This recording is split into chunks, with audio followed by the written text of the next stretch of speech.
उस विशाल उस नाम तो केवल हरि नाम की ही महिमा है। भगवान शिव को पता चले ना कि कोई कथा हो रही है, कोई कथा वार्ता होने वाली है,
अगस्त्य मुनि के आश्रम में के चेले लग पड़े सेवा में। अब क्या करें, क्या बिछाएं, कहां बिठाएं?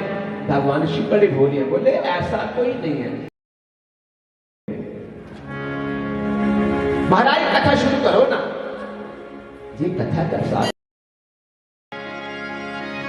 जो लोग सुबह शाम गिरते हैं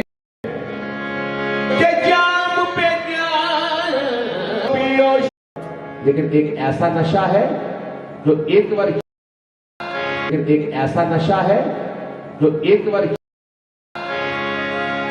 जाम पे जाम पीने, जाम पे जाम पीने, मेरे कन्हैया से नजरें मिला के फिर सारी जिंदगी नशे में गुजर। नशा होता है, कहना नहीं पड़ता है कभी भी।